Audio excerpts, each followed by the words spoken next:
ನಿಮ್ಮ ಮನಸ್ಥಿತಿಯು ಈ ರೀತಿಯಲ್ಲಿದ್ದಾಗ ಎಂದಿಗೂ ದಾನ ಮಾಡಬೇಡಿ. ಇಲ್ಲದಿದ್ದರೆ ಧನ ಹಾಗೂ ಧರ್ಮ ಎರಡೂ ಹೊರಟು ಹೋಗುತ್ತದೆ. ವೀಕ್ಷಕರೇ, ಇಂದಿನ ಕತೆ ತುಂಬ ನೀತಿಯುಕ್ತವಾಗಿದೆ. ಹಾಗಾದರೆ ಯಾವ ಯಾವ ಮನಸ್ಥಿತಿಯಲ್ಲಿದ್ದಾಗ ದಾನ ಮಾಡುವುದರಿಂದ ದಾನ ಮಾಡಿದವರು ಆನಂತರ ಕಂಗಾಲಾಗುತ್ತಾರೆ? ದಾನ ಮಾಡಿದ ಆ ಕರ್ಮದ ಫಲವನ್ನು ಶಿಕ್ಷೆಯ ರೂಪದಲ್ಲಿ ಅನುಭವಿಸಬೇಕಾಗುತ್ತದೆ. ಹಾಗಾದರೆ ಇಂದಿನ ಕಥೆಯನ್ನು ಪ್ರಾರಂಭ ಮಾಡೋಣ. ವೀಕ್ಷಕರೇ, ಅವಂತಿ ರಾಜ್ಯದ ಕಾಡಿನಲ್ಲಿ ಒಂದು ನಾಗ ಹಾಗೂ ನಾಗಿನಿ ವಾಸವಾಗಿದ್ದರು. ಇಬ್ಬರ ನಡುವೆ ಆಳವಾದ ಪ್ರೀತಿ ಇತ್ತು. ಇಬ್ಬರು ಒಂದು ಪರ್ವತದಲ್ಲಿ ಪ್ರೀತಿಪೂರ್ವಕವಾಗಿ ವಾಸವಿದ್ದರು. ಒಂದು ದಿನ ನಾಗಿನಿಯು ಕಾಡಿಗೆ ಬಂದು ತಲುಪಿದಾಗ ಒಂದು ದೊಡ್ಡದಾದ ಗೊಬ್ಬರದ ಹುಳುವನ್ನು ನೋಡಿದಳು. ಆಗ ನಾಗಿನಿ ಯೋಚಿಸಿದಳು, ಇಂದು ಭೋಜನಕ್ಕೆ ಏನೂ ಸಿಗಲಿಲ್ಲ, ಆದ್ದರಿಂದ ಈ ಕೀಟವನ್ನೇ ತಿಂದು ನನ್ನ ಹೊಟ್ಟೆಯನ್ನು ತುಂಬಿಸಿಕೊಳ್ಳುತ್ತೇನೆ. ಹೀಗೆ ಯೋಚಿಸಿ ನಾಗಿನಿಯು ಆ ಕೀಟದ ಬಳಿ ಬಂದಳು. ನಾಗಿನಿಯು ಇನ್ನೇನು ಆ ಕೀಟವನ್ನು ತಿನ್ನುವುದರಲ್ಲಿ ಇದ್ದಳು. ಅದೇ ಸಮಯದಲ್ಲಿ ಅದು ಮನುಷ್ಯ ರೂಪವನ್ನು ತಾಳಿತು. ಆ ಕೀಟವು ಒಂದು ರಾಜನಾಗಿ ಪರಿವರ್ತಿತವಾಯಿತು. ನಾಗಿನಿಗೆ ಇದನ್ನು ನೋಡಿ ತುಂಬ ಆಶ್ಚರ್ಯವಾಯಿತು. ರಾಜನು ಅಲ್ಲಿಂದ ಹೊರಟು ಹೋದನು. ತನ್ನ ಭೋಜನದ ವ್ಯವಸ್ಥೆಯನ್ನು ಬೇರೆಡೆ ಮಾಡಿಕೊಂಡು ನಾಗನ ಬಳಿಗೆ ಮರಳಿದಳು. ಈ ವಿಷಯವನ್ನು ತನ್ನ ಪತಿ ನಾಗನಲ್ಲಿ ಹೇಳಿದಳು. ಹೇ ಸ್ವಾಮಿ, ಇಂದು ಕಾಡಿನಲ್ಲಿ ಒಂದು ವಿಚಿತ್ರವಾದ ಘಟನೆ ನಡೆಯಿತು. ಅದನ್ನು ನೋಡಿ ನನಗೆ ತುಂಬ ಆಶ್ಚರ್ಯವಾಯಿತು. ಆಗ ನಾಗ ಕೇಳಿದನು, ನೀನು ಅಂತಹ ಯಾವ ಘಟನೆಯನ್ನು ನೋಡಿದೆ? ಹೇ ಸ್ವಾಮಿ, ಇಂದು ನಾನು ಭೋಜನಕ್ಕಾಗಿ ಕಾಡಿಗೆ ಹೋದಾಗ ನಾನು ಒಂದು ಜಾಗದಲ್ಲಿ ದೊಡ್ಡದಾದ ಕೀಟವನ್ನು ನೋಡಿದೆ. ಆ ಕೀಟವನ್ನು ನನ್ನ ಭೋಜನವನ್ನಾಗಿ ಮಾಡಿಕೊಳ್ಳಬೇಕೆಂದು ನಾನು ಅದನ್ನು ಹಿಡಿಯಲು ಹೋದೆ. ನಾನು ಅದರ ಮೇಲೆ ಆಕ್ರಮಣ ಮಾಡುತ್ತಿದ್ದಂತೆ ಅದು ಒಬ್ಬ ರಾಜನಾಗಿ ಬದಲಾಯಿತು. ಇದು ನನಗೆ ಅರ್ಥವಾಗಲಿಲ್ಲ. ಇದು ರಾಜನಾಗಿ ಹೇಗೆ ಪರಿವರ್ತಿತವಾಯಿತು? ಒಂದು ವೇಳೆ ಅವನು ರಾಜನಾಗಿದ್ದರೆ ಅವನು ಕೀಟವಾಗಿ ಹೇಗೆ ಬದಲಾದನು? ನಾಗಿನಿಯ ಈ ಮಾತನ್ನು ಕೇಳಿ ನಾಗನು ಜೋರಾಗಿ ನಗತೊಡಗಿದನು ಮತ್ತು ಹೇಳಿದನು, ಕಾಡಿನಲ್ಲಿ ಇಂದು ಯಾವ ರಾಜನನ್ನು ನೋಡಿದೆಯೋ ಅವನು ಇದೇ ದೇಶದ ರಾಜನಾಗಿದ್ದಾನೆ. ಇದಕ್ಕೆ ನಾಗಿನಿ ಇನ್ನೂ ಆಶ್ಚರ್ಯಚಕಿತಳಾದಳು ಮತ್ತು ಕೇಳಿದಳು, ಓ ಪ್ರಿಯ ರಾಜ, ಧರ್ಮಭೋಜನಿಗೆ ಈ ಪರಿಸ್ಥಿತಿ ಹೇಗೆ ಬಂದಿತು? ಅವನು ಹೇಗೆ ಕೀಟವಾಗಿ ಬದಲಾದನು? ಅವನ ಈ ರೀತಿಯ ಅಧಪತನಕ್ಕೆ ಕಾರಣವೇನು? ನಾವಂತೂ ಕೇಳಿದ್ದೇವೆ, ಅವಂತಿಯ ಮಹಾರಾಜನು ತುಂಬ ಧರ್ಮನಿಷ್ಠನಾಗಿದ್ದಾನೆ. ದಾನ ಧರ್ಮ ಮಾಡದೆ ಎಂದಿಗೂ ಅವನು ಊಟ ಕೂಡ ಮಾಡುವುದಿಲ್ಲ ಎಂದ ಮೇಲೆ ಅವನು ಈ ರೀತಿಯ ರೂಪವನ್ನು ಪಡೆದುಕೊಳ್ಳಲು ಎಂತಹ ಪಾಪವನ್ನು ಮಾಡಿದ್ದಾನೆ? ಹೇ ಪ್ರಿಯೆ, ರಾಜ ಧರ್ಮಭೋಜನ ಈ ಸ್ವಭಾವವೇ ಅವನಿಗೆ ಕಷ್ಟವನ್ನು ತಂದೊಡ್ಡಿತು. ಅವನು ದಾನಿ ಪರಮಾತ್ಮನೆಂದು ಎಲ್ಲರೂ ಒಪ್ಪಿಕೊಳ್ಳುತ್ತಾರೆ. ಆದರೆ ಅವನು ಮಾಡಿದ ಒಂದು ದಾನದ ಕಾರಣದಿಂದಾಗಿ ಅವನು ಕೀಟವಾಗಿ ಜನ್ಮ ಪಡೆಯಬೇಕಾಯಿತು. ಆಗ ನಾಗಿನಿ ಹೇಳಿದಳು, ಮಹಾರಾಜ, ನನಗೊಂದು ಅರ್ಥವಾಗಲಿಲ್ಲ, ನನಗೆ ವಿಸ್ತಾರವಾಗಿ ಹೇಳಿ. ಆಗ ನಾಗ ಹೇಳಿದನು, ಗಮನವಿಟ್ಟು ಕೇಳು. ದಾನ ಧರ್ಮವನ್ನು ಮಾಡುವ ರಾಜನು ಈ ಕೀಟದ ಜನ್ಮವನ್ನು ಏಕೆ ಪಡೆದುಕೊಳ್ಳಬೇಕಾಯಿತು ಎನ್ನುವುದನ್ನು ಸವಿಸ್ತಾರವಾಗಿ ಹೇಳುತ್ತೇನೆ. ಒಂದಾನೊಂದು ಕಾಲದಲ್ಲಿ ಮಹಾದಾನಿ ಧರ್ಮಭೋಜನು ತನ್ನ ರಾಜ್ಯವನ್ನು ಸಂತೋಷದಿಂದ ಆಳುತ್ತಿದ್ದನು. ರಾಜಭೋಜನು ಎಷ್ಟೊಂದು ದೊಡ್ಡ ದಾನಿಯಾಗಿದ್ದನೆಂದರೆ ತನ್ನ ದ್ವಾರಕ್ಕೆ ಬರುವ ಯಾರನ್ನೂ ಬರಿಗೈಯಲ್ಲಿ ಹಿಂದಕ್ಕೆ ಕಳುಹಿಸುತ್ತಿರಲಿಲ್ಲ. ಯಾರಿಗೂ ದಾನ ಮಾಡದೆ ಅವನು ಒಂದು ತುತ್ತು ಅನ್ನವನ್ನು ಕೂಡ ತಿನ್ನುತ್ತಿರಲಿಲ್ಲ. ಅವನ ಈ ಗುಣವು ಇಡೀ ರಾಜ್ಯದಲ್ಲಿ ಪ್ರಸಿದ್ಧವಾಗಿತ್ತು. ಹೇ ನಾಗಿನಿ, ರಾಜನು ತುಂಬ ಧರ್ಮಾತ್ಮನಾಗಿದ್ದನು. ಆದರೆ ಅವನು ದಾನ ಧರ್ಮ ಮಾಡುವುದಕ್ಕೂ ಕೂಡ ಒಂದು ನಿಯಮವಿತ್ತು. ನಿರ್ದಿಷ್ಟ ಸಮಯದವರೆಗೂ ಮಾತ್ರ ಅವನು ದಾನ ಮಾಡುತ್ತಿದ್ದನು. ಅವನು ಬೆಳಿಗ್ಗೆ 10 ಗಂಟೆಯಿಂದ ದಾನ ಮಾಡುತ್ತಿದ್ದನು ಮತ್ತು ಸೂರ್ಯಾಸ್ತವಾಗುತ್ತಿದ್ದಂತೆ ದಾನ ಮಾಡುವುದನ್ನು ನಿಲ್ಲಿಸುತ್ತಿದ್ದನು. ಸೂರ್ಯಾಸ್ತದ ನಂತರ ಯಾರಿಗೂ ದಾನ ಮಾಡುತ್ತಿರಲಿಲ್ಲ. ಉಳಿದವರಿಗೆ ಮಾರನೇ ದಿನವೇ ಬರಲು ಹೇಳುತ್ತಿದ್ದನು. ರಾಜನ ಖ್ಯಾತಿ ನಿಧಾನವಾಗಿ ಎಲ್ಲ ಕಡೆ ಹರಡಿತು. ಈಗಂತೂ ಪ್ರತಿದಿನ ಅವನ ದ್ವಾರದಲ್ಲಿ ಯಾಚಕರು ದಾನವನ್ನು ಪಡೆದುಕೊಳ್ಳಲು ಸಾಲುಗಟ್ಟಿ ನಿಲ್ಲುತ್ತಿದ್ದರು. ತಮ್ಮ ಬೊಗಸೆಯಲ್ಲಿ ಎಷ್ಟು ಸ್ವರ್ಣ ಮುದ್ರೆಗಳು ಬರುತ್ತಿದ್ದವೋ ಅಷ್ಟು ಸ್ವರ್ಣ ಮುದ್ರೆಗಳನ್ನು ರಾಜನು ಯಾಚಕರಿಗೆ ನೀಡುತ್ತಿದ್ದನು. ಎಲ್ಲ ಯಾಚಕರು ರಾಜನಿಗೆ ಜೈಕಾರ ಹೇಳಿ ಹೊರಟು ಹೋಗುತ್ತಿದ್ದರು. ಅದೇ ಅವಂತಿಕಾ ನಗರದಲ್ಲಿ ಕಾಡಿನ ಸುತ್ತಮುತ್ತ ಒಂದು ಬ್ರಾಹ್ಮಣ ಪರಿವಾರ ವಾಸವಿತ್ತು. ಬ್ರಾಹ್ಮಣನು ದೊಡ್ಡ ತಪಸ್ವಿಯಾಗಿದ್ದನು. ಬ್ರಾಹ್ಮಣ ಹಾಗೂ ಅವನ ಪತ್ನಿ ಇಬ್ಬರು ತುಂಬ ಖುಷಿಯಿಂದ ಜೀವನ ನಡೆಸುತ್ತಿದ್ದರು. ಅವರು ತುಂಬ ಬಡವರಾಗಿದ್ದರು. ಆದರೂ ಕೂಡ ಅವನು ಎಲ್ಲಿಗೂ ಭಿಕ್ಷಾಟನೆಗೆ ಹೋಗುತ್ತಿರಲಿಲ್ಲ. ಅವರಿಗೆ ಏನು ಸಿಗುತ್ತಿತ್ತೋ ಅದನ್ನೇ ತಿಂದು ತಮ್ಮ ಜೀವನವನ್ನು ನಡೆಸುತ್ತಿದ್ದರು. ಅದಾದ ಮೇಲೆ ತಮ್ಮ ಸಮಯವನ್ನು ಈಶ್ವರನ ಭಜನೆಯಲ್ಲಿ ಕಳೆಯುತ್ತಿದ್ದರು. ಒಂದು ದಿನ ಬ್ರಾಹ್ಮಣನ ಪತ್ನಿ ತನ್ನ ಪಕ್ಕದ ಮನೆಗೆ ಹೋದಾಗ ಅವರು ಹೇಳುತ್ತಿರುವುದನ್ನು ಕೇಳಿಸಿಕೊಂಡಳು. ಮಹಾರಾಜ ಧರ್ಮಭೋಜನು ಅತಿ ದೊಡ್ಡ ದಾನಿಯಾಗಿದ್ದಾನೆ. ಪಕ್ಕದ ಮನೆಯವರಿಂದ ಈ ವಿಷಯವನ್ನು ಕೇಳಿ ತಿಳಿದುಕೊಂಡು ಬ್ರಾಹ್ಮಣನ ಪತ್ನಿಯು ತನ್ನ ಪತಿಗೆ ಬಂದು ಹೇಳಿದಳು, ಹೇ ಪತಿದೇವ, ಅವಂತಿಯ ಮಹಾರಾಜರು ದೊಡ್ಡ ದಾನಿ ಎಂದು ಕೇಳಿದ್ದೇನೆ. ಅವರ ಬಳಿಗೆ ಹೋದವರು ಯಾರೂ ಇಲ್ಲಿಯವರೆಗೂ ಬರಿಗೈಯಲ್ಲಿ ಮರಳಿ ಬಂದಿಲ್ಲ. ನೀವು ಕೂಡ ಮಹಾರಾಜರ ದರ್ಬಾರಿಗೆ ಏಕೆ ಹೋಗಬಾರದು? ನೀವು ಕೂಡ ಅಲ್ಲಿಂದ ದಾನವನ್ನು ಪಡೆದುಕೊಂಡು ಬನ್ನಿ. ಇದರಿಂದ ನಮ್ಮ ಬಡತನ ನಿರ್ಮೂಲನೆಯಾಗುವುದು. ಈ ಮಾತನ್ನು ಕೇಳಿದ ತಕ್ಷಣ ಬ್ರಾಹ್ಮಣ ಹೇಳಿದನು, ನೋಡಿ ಶ್ರೀಮತಿಯವರೇ, ನನ್ನ ಜೀವನದ ಅರ್ಧ ಆಯಸ್ಸು ಆಗಲೇ ಕಳೆದು ಹೋಗಿದೆ. ಇನ್ನುಳಿದ ಅರ್ಧ ಜೀವನ ಮಾತ್ರ ಬಾಕಿ ಇದೆ. ಅದನ್ನು ಕೂಡ ನಾನು ಹಾಗೋ ಹೀಗೋ ಮಾಡಿ ಕಳೆಯುತ್ತೇನೆ. ಇದಕ್ಕೂ ಮೇಲಾಗಿ ನಾನು ಯಾರ ದ್ವಾರದ ಬಳಿಗೂ ಹೋಗಿ ಕೈ ಚಾಚುವುದಿಲ್ಲ. ಆಗ ಬ್ರಾಹ್ಮಣನ ಪತ್ನಿ ಹೇಳಿದಳು, ಪತಿದೇವರೇ, ನೀವು ಎಂತಹ ಮಾತನಾಡುತ್ತಿದ್ದೀರಿ? ರಾಜ ದಾನ ನೀಡುತ್ತಾನೆ ಎಂದಾದರೆ ಆ ದಾನವನ್ನು ಪಡೆದುಕೊಳ್ಳಲು ಪ್ರಜೆಗಳು ಎಂದಿಗೂ ಹಿಂದೆ ಬೀಳಬಾರದು. ಹೇಗಿದ್ದರೂ ನಾವು ಬ್ರಾಹ್ಮಣರಾಗಿದ್ದೇವೆ. ದಾನ ತೆಗೆದುಕೊಳ್ಳುವುದು ನಮ್ಮ ಧರ್ಮವಾಗಿದೆ. ನನ್ನ ಮಾತನ್ನು ಕೇಳಿ ನೀವು ಮಹಾರಾಜರ ಬಳಿಗೆ ಅವಶ್ಯವಾಗಿ ಹೋಗಿ. ನಿಮ್ಮ ಸಂಸಾರವನ್ನು ಸರಿಯಾಗಿ ನೋಡಿಕೊಳ್ಳುವುದು ನಿಮ್ಮ ಜವಾಬ್ದಾರಿಯಾಗಿದೆ. ತನ್ನ ಸಂಸಾರವನ್ನು ಸುಖವಾಗಿಡುವುದು ಪ್ರತಿಯೊಬ್ಬ ವ್ಯಕ್ತಿಯ ಧರ್ಮವಾಗಿರುತ್ತದೆ. ತನ್ನ ಸಂಸಾರಕ್ಕೆ ಎಲ್ಲ ಸೌಲಭ್ಯವನ್ನು ಒದಗಿಸುವುದು ಅವನ ಕರ್ತವ್ಯವಾಗಿರುತ್ತದೆ. ಯಾರು ತನ್ನ ಪರಿವಾರವನ್ನು ಸರಿಯಾಗಿ ನೋಡಿಕೊಳ್ಳುವುದಿಲ್ಲವೋ ಅಂಥವರಿಗೆ ಪಾಪ ಬರುತ್ತದೆ. ವೀಕ್ಷಕರೇ, ಈ ಮಾತನ್ನು ಕೇಳಿ ಬ್ರಾಹ್ಮಣನು ಹೇಳಿದನು, ನೀನು ಹೀಗೆ ಹೇಳುತ್ತೀಯಾ ಅಂದರೆ ನಾನು ಅವಶ್ಯವಾಗಿ ಮಹಾರಾಜರ ದರ್ಬಾರಿಗೆ ಹೋಗುತ್ತೇನೆ. ತನ್ನ ಪತ್ನಿಯ ಮಾತಿನಂತೆ ಬ್ರಾಹ್ಮಣ ದೇವರಾಜನು ರಾಜನ ಆಸ್ಥಾನಕ್ಕೆ ಹೊರಟನು. ನಡೆಯುತ್ತಾ ರಾಜಧರ್ಮ ಭೋಜನ ದ್ವಾರಕ್ಕೆ ಬಂದು ತಲುಪುವುದರ ಒಳಗಾಗಿ ಸಂಜೆಯಾಗಿತ್ತು. ರಾಜ್ಯಧರ್ಮ ಭೋಜನು ದಾನವನ್ನು ನೀಡುವ ಸಮಯ ಮುಗಿದಿತ್ತು. ರಾಜನ ದರ್ಬಾರಿನಲ್ಲಿ ಯಾರೆಲ್ಲ ಯಾಚಕರು ಬಂದಿದ್ದರೋ ಎಲ್ಲರೂ ದಾನವನ್ನು ತೆಗೆದುಕೊಂಡು ಹೋಗಿದ್ದರು. ಈಗ ರಾಜನು ದಾನ ನೀಡುವ ಸಮಯವು ಮುಗಿದು ಹೋಗಿತ್ತು.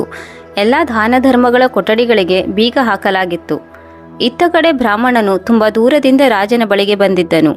ಆದರೆ ಅವನು ಇಲ್ಲಿಗೆ ಬಂದು ತಲುಪುವುದರವರೆಗೆ ಸೂರ್ಯಾಸ್ತವಾಗಿತ್ತು. ಈಗ ಮಹಾರಾಜನು ದಾನ ನೀಡುವುದನ್ನು ನಿಲ್ಲಿಸಿ ರಾಜಮಹಲಿನ ಕಡೆಗೆ ಹೋಗುತ್ತಿದ್ದನು. ಅದೇ ಸಮಯದಲ್ಲಿ ಬ್ರಾಹ್ಮಣನು ಅವರ ದಾರಿಗೆ ಅಡ್ಡವಾಗಿ ನಿಂತನು ಮತ್ತು ಹೇಳಿದನು, ಮಹಾರಾಜ, ನೀವು ಎಲ್ಲ ಬಡವರಿಗೂ ದಾನ ನೀಡುತ್ತಿದ್ದೀರಿ ಎಂದು ನಾನು ಕೇಳಿದ್ದೇನೆ. ನಾನು ಕೂಡ ಒಬ್ಬ ಬಡ ಬ್ರಾಹ್ಮಣನಾಗಿದ್ದೇನೆ. ನಾನು ತುಂಬ ದೂರದಿಂದ ನಡೆದುಕೊಂಡು ಬರಿಗಾಲಲ್ಲಿ ನಿಮ್ಮ ಆಸ್ಥಾನಕ್ಕೆ ಬಂದಿದ್ದೇನೆ. ದಯವಿಟ್ಟು ನನಗೂ ಕೂಡ ದಾನ ನೀಡಿ. ಸೂರ್ಯಾಸ್ತದ ನಂತರ ಒಬ್ಬ ಬ್ರಾಹ್ಮಣನು ತನ್ನ ಬಳಿ ದಾನಕ್ಕಾಗಿ ಬಂದಿರುವುದನ್ನು ನೋಡಿ ಮಹಾರಾಜ ಹೇಳಿದನು, ಹೇ ಬ್ರಾಹ್ಮಣ ದೇವ, ನನ್ನನ್ನು ಕ್ಷಮಿಸು. ನನ್ನ ಒಂದು ನಿಯಮವಿದೆ. ಸೂರ್ಯಾಸ್ತದ ನಂತರ ನಾನು ದಾನ ನೀಡುವುದಿಲ್ಲ. ನೀವು ನನ್ನ ಬಳಿ ಸೂರ್ಯಾಸ್ತದ ನಂತರ ಬಂದಿದ್ದೀರಿ. ಈಗ ನೀವು ಮರಳಿ ಹೊರಟು ಹೋಗಿ. ನಾಳೆ ಮುಂಜಾನೆ ನನ್ನ ಬಳಿ ಬನ್ನಿ. ಆಗ ನಾನು ದಾನ ನೀಡುತ್ತೇನೆ. ನಾಳೆ ಬೆಳಗ್ಗೆ ಬಂದಾಗ ಇಂದಿನ ಹಾಗೂ ನಾಳೆಯ 2 ದಿನದ ದಾನವನ್ನು ನಿಮಗೆ ನೀಡುತ್ತೇನೆ. ಈಗ ನಾನು ಎಲ್ಲ ದಾನದ ಕೊಠಡಿಗಳಿಗೆ ಬಾಗಿಲು ಹಾಕಿದ್ದೇನೆ. ಈಗ ನಾನು ನಿಮಗೆ ದಾನ ನೀಡಲು ಸಾಧ್ಯವಿಲ್ಲ. ಬ್ರಾಹ್ಮಣನು ಸ್ವಲ್ಪ ಹಠಮಾರಿ ಸ್ವಭಾವದವನಾಗಿದ್ದನು. ತಪಸ್ವಿಯಾಗಿದ್ದನು. ರಾಜನ ಬಗ್ಗೆ ಅವನಿಗೆ ಗೊತ್ತಿರಲಿಲ್ಲ ಮತ್ತು ಹೇಳತೊಡಗಿದನು, ಮಹಾರಾಜ, ನನಗೆ ಇಂದೇ ದಾನ ನೀಡಿ. ನಾನು ನಾಳೆಯವರೆಗೆ ಕಾಯಲು ಸಾಧ್ಯವಿಲ್ಲ. ರಾಜನು ಈ ಮಾತನ್ನು ಕೇಳುತ್ತಿದ್ದಂತೆ ಕ್ರೋಧಗೊಂಡನು. ಬ್ರಾಹ್ಮಣನ ಹತ್ತಿರ ಹೋಗಿ ಅವನಿಗೆ ಬುದ್ಧಿ ಹೇಳತೊಡಗಿದನು. ಬ್ರಾಹ್ಮಣ ದೇವ, ನೀವು ನಾಳೆಯೇ ದಾನ ತೆಗೆದುಕೊಳ್ಳಲು ಬರಬೇಕು. ನಾನು ನಿಮಗೆ ನಾಳೆಯೇ ದಾನ ನೀಡುತ್ತೇನೆ. ಆಗ ಬ್ರಾಹ್ಮಣ ಹೇಳಿದನು, ಇಲ್ಲ ಮಹಾರಾಜ, ನಾನು ಕೇವಲ ಇಂದು ಮಾತ್ರ ನಿಮ್ಮಲ್ಲಿ ದಾನವನ್ನು ಪಡೆದುಕೊಳ್ಳಲು ಇಲ್ಲಿ ಉಪಸ್ಥಿತನಿರುತ್ತೇನೆ. ನಾಳೆ ಮತ್ತೆ ಬರುವುದಿಲ್ಲ. ಬ್ರಾಹ್ಮಣನ ಈ ಮಾತು ರಾಜನಿಗೆ ಸರಿ ಕಾಣಿಸಲಿಲ್ಲ. ಅವನು ತುಂಬ ಕ್ರೋಧಗೊಂಡನು. ಕ್ರೋಧಿತನಾಗಿ ರಾಜನು ತನ್ನ ಅಶ್ವದಳದ ಬಳಿಗೆ ಬಂದನು. ಅಲ್ಲಿಯೇ ಸಮೀಪದಲ್ಲಿ ಅಶ್ವದಳದ ಕುದುರೆಯ ಲಾಳವಿತ್ತು. ರಾಜನು ಯೋಚಿಸತೊಡಗಿದನು. ಬ್ರಾಹ್ಮಣನು ಇಂದೇ ದಾನ ಬೇಕೆಂದು ಹಠ ಹಿಡಿದು ಕುಳಿತಿದ್ದಾನೆ. ದಾನದ ರೂಪದಲ್ಲಿ ಕುದುರೆಯ ಲದ್ದಿಯನ್ನು ಎತ್ತಿಕೊಂಡು ಬ್ರಾಹ್ಮಣನ ಮಡಿಲಿಗೆ ಹಾಕಿದನು. ಅವನ 2 ಮುಷ್ಟಿಯಲ್ಲಿ ಎಷ್ಟು ಬರುತ್ತದೋ ಅಷ್ಟು ಲದ್ದಿಯನ್ನು ಬ್ರಾಹ್ಮಣನಿಗೆ ನೀಡಿದನು. ಬ್ರಾಹ್ಮಣನು ಕೂಡ ತುಂಬ ಗೌರವಪೂರ್ವಕವಾಗಿ ತನ್ನ ಭಿಕ್ಷಾ ಪಾತ್ರೆಯನ್ನು ಮುಂದೆ ಹಿಡಿದನು ಮತ್ತು ಅದನ್ನು ತೆಗೆದುಕೊಂಡು ಮನೆಗೆ ಹೋದನು. ಇತ್ತ ಕಡೆ ಬ್ರಾಹ್ಮಣನ ಪತ್ನಿಯು ತನ್ನ ಪತಿಯ ಬರುವಿಕೆಗಾಗಿ ಕಾಯುತ್ತಿದ್ದಳು. ನಮ್ಮ ಬ್ರಾಹ್ಮಣ ದೇವರು ಮಹಾರಾಜರಿಂದ ದಾನವನ್ನು ಪಡೆದುಕೊಂಡು ಮರಳಿ ಬರುತ್ತಿರಬಹುದು. ಬ್ರಾಹ್ಮಣನ ಹೆಂಡತಿ ಯೋಚಿಸುತ್ತಿದ್ದರು. ನನ್ನ ಪತಿಯು ಮಹಾರಾಜರಿಂದ ಚಿನ್ನದ ವರಹಗಳನ್ನು ಪಡೆದುಕೊಂಡು ಬರುತ್ತಿರಬಹುದು. ನಮ್ಮ ಬಡತನವೆಲ್ಲ ದೂರವಾಗುವುದು. ಆಗ ಬ್ರಾಹ್ಮಣರು ಮನೆಯ ಕಡೆ ಬರುತ್ತಿರುವುದನ್ನು ಪತ್ನಿ ನೋಡಿದಳು ಮತ್ತು ತುಂಬ ಖುಷಿಯಾದಳು. ತನ್ನ ಪತಿದೇವರಲ್ಲಿ ಹೇಳಿದಳು, ಹೇ ಬ್ರಾಹ್ಮಣ ದೇವ, ಇಂದು ಮಹಾರಾಜರು ನಿಮಗೆ ಎಷ್ಟು ದಾನ ನೀಡಿದ್ದಾರೆ? ನಾನು ನಿಮಗೆ ನೀವು ಮಹಾರಾಜರ ದರ್ಬಾರಿಗೆ ಹೋಗಿ ಬಡತನವೆಲ್ಲ ದೂರವಾಗುವುದು ಎಂದು ಹೇಳಿದ್ದೇನಲ್ಲವೇ? ಇದನ್ನು ಕೇಳಿ ಬ್ರಾಹ್ಮಣ ಹೇಳಿದನು, ದಾನ ಮಾಡುವವರು ದಾನ ನೀಡಿದ್ದಾರೆ. ನಾನು ದಾನವನ್ನು ಕೂಡ ಪಡೆದುಕೊಂಡಿದ್ದೇನೆ. ನೀನು ಈ ಮನೆಯನ್ನು ಸಗಣಿಯಿಂದ ಸಾರಿಸು. ಆಗ ನಾನು ರಾಜನಿಂದ ಪಡೆದುಕೊಂಡ ದಾನವನ್ನು ನಿನಗೆ ನೀಡುತ್ತೇನೆ. ಇಲ್ಲದೆ ಹೋದರೆ ದಾನವು ಅಪವಿತ್ರವಾಗುವುದು. ತುಂಬ ಖುಷಿಯಿಂದ ಬ್ರಾಹ್ಮಣ ಪತ್ನಿಯು ಆ ಜಾಗವನ್ನು ಸಗಣಿಯಿಂದ ಸ್ವಚ್ಛಗೊಳಿಸಿದಳು. ಆ ಜಾಗದಲ್ಲಿ ದೀಪವನ್ನು ಕೂಡ ಬೆಳಗಿದಳು ಮತ್ತು ಅಲ್ಲಿಗೆ ಹೋಗಿ ಕುಳಿತುಕೊಂಡಳು. ಇದಾದ ಮೇಲೆ ಕುದುರೆಯ ಲದ್ದಿ ತುಂಬಿದ ಪಾತ್ರೆಯನ್ನು ಬ್ರಾಹ್ಮಣನು ತನ್ನ ಪತ್ನಿಗೆ ನೀಡಿದನು. ಇದನ್ನು ನೋಡಿ ಬ್ರಾಹ್ಮಣನ ಹೆಂಡತಿಗೆ ತುಂಬ ಆಶ್ಚರ್ಯವಾಯಿತು. ಮತ್ತು ಹೇಳಿದಳು, ಓ ಬ್ರಾಹ್ಮಣ ದೇವ, ಇದೆಂತಹ ತಮಾಷೆ? ಆಗ ಬ್ರಾಹ್ಮಣ ಹೇಳಿದನು, ಇದರಲ್ಲಿ ತಮಾಷೆ ಏನು ಬಂತು? ಮಹಾರಾಜ ಏನು ದಾನವನ್ನು ನೀಡಿದಾನೋ ಅದನ್ನೇ ನಿನಗೆ ನೀಡಿದ್ದೇನೆ. ಬ್ರಾಹ್ಮಣನ ಹೆಂಡತಿಗೆ ತುಂಬ ದುಃಖವಾಯಿತು. ರಾಜನ ಮನೆಯಲ್ಲಿ ಧನ ಕನಕಗಳಿಗೆ ಏನಾದರೂ ಕೊರತೆ ಉಂಟಾಗಿದೆ ಏನೂ ಕೊರತೆ ಇರಲಾರದು. ಮಹಾರಾಜರಿಂದ ತಪ್ಪಾಗಿರಬೇಕು. ಮತ್ತೊಮ್ಮೆ ನೀವು ರಾಜನ ಬಳಿಗೆ ಹೋಗಿ ಎಂದಳು. ಬ್ರಾಹ್ಮಣನು ತುಂಬ ಸ್ವಾಭಿಮಾನಿಯಾಗಿದ್ದನು. ಬ್ರಾಹ್ಮಣ ಹೇಳಿದನು, ನಾನು ಮತ್ತೆಂದಿಗೂ ರಾಜನ ಬಳಿಗೆ ದಾನ ಕೇಳಲು ಹೋಗುವುದಿಲ್ಲ. ಹಾಗೆ ಬ್ರಾಹ್ಮಣನು ರಾಜನ ಬಳಿಗೆ ಮುಂದೆಂದಿಗೂ ದಾನ ಕೇಳಲು ಹೋಗಲಿಲ್ಲ. ಮೊದಲಿನ ಹಾಗೆ ತನ್ನ ಹರಕು ಮುರುಕು ಕುಟೀರದಲ್ಲಿ ಜೀವನವನ್ನು ನಡೆಸತೊಡಗಿದನು. ಹೀಗೆ ನಿಧಾನವಾಗಿ ಸಮಯ ಕಳೆಯತೊಡಗಿತು. ಬ್ರಾಹ್ಮಣನು ಆ ಸಗಣಿಯನ್ನು ತನ್ನ ಮನೆಯ ದ್ವಾರದ ಬಳಿ ಇಟ್ಟನು. ವೀಕ್ಷಕರೇ, ನಾವು ಯಾವುದಾದರೂ ದಾನವನ್ನು ಮಾಡುತ್ತೇವೆಂದರೆ ನಾವು ಮಾಡಿದ ದಾನಕ್ಕೆ ಪ್ರತಿಯಾಗಿ 1000 ಪಟ್ಟು ಹೆಚ್ಚಾಗಿ ಅದು ನಮ್ಮ ಬಳಿ ಮರಳಿ ಬರುತ್ತದೆ. ನೀವು ನಿಮ್ಮ ಜೀವನದಲ್ಲಿ ಏನಾದರೂ ದಾನ ಮಾಡಿದರೆ ಪರಲೋಕದಲ್ಲಿ ಅದರ ಫಲವು 1000 ಪಟ್ಟು ಹೆಚ್ಚಾಗಿ ನಿಮ್ಮ ಬಳಿ ಬರುತ್ತದೆ. ರಾಜನು ದಾನ ಮಾಡಿದ ಕುದುರೆಯ ಲದ್ದಿಯು ದಿನದಿನಕ್ಕೆ ದುಪ್ಪಟ್ಟಾಯಿತು. ಬ್ರಾಹ್ಮಣನ ಮನೆಯ ಬಳಿ ನಿಧಾನವಾಗಿ ಲದ್ದಿಯ ಪರ್ವತವೇ ನಿರ್ಮಾಣವಾಯಿತು. ಹೀಗೆ ನಿಧಾನವಾಗಿ ಅದು ಹೆಚ್ಚಾಗುತ್ತಾ ಸಾಗಿತು. ಹೇಗೆ ಸಾಲದ ಹೊರೆ ಹೆಚ್ಚಾಗುತ್ತಾ ಸಾಗುತ್ತದೆಯೋ ಹಾಗೆ ರಾಜನ ದಾನದ ಫಲವಾಗಿ ಆ ಲದ್ದಿಯ ರಾಶಿಯು ಹೆಚ್ಚುತ್ತಾ ಸಾಗಿತು. ಬ್ರಾಹ್ಮಣ ಹಾಗೂ ಬ್ರಾಹ್ಮಣನ ಹೆಂಡತಿ ಇಬ್ಬರು ಪ್ರತಿದಿನ ಇದನ್ನು ನೋಡುತ್ತಿದ್ದರು. ಬ್ರಾಹ್ಮಣನ ಹೆಂಡತಿ ಕೇಳುತ್ತಿದ್ದಳು, ಹೇ ಪತಿದೇವ, ಮುಂದೆ ಈ ಲದ್ದಿ ಏನಾಗಬಹುದು? ಇದು ಹೆಚ್ಚುತ್ತಲೇ ಸಾಗುತ್ತಿದೆ. ನೀವಂತೂ 3 ಲೋಕವನ್ನು ಬಲ್ಲವರಾಗಿದ್ದೀರಿ. ನನಗೆ ಇದರ ಅರ್ಥವನ್ನು ತಿಳಿಸಿ ಹೇಳಿ.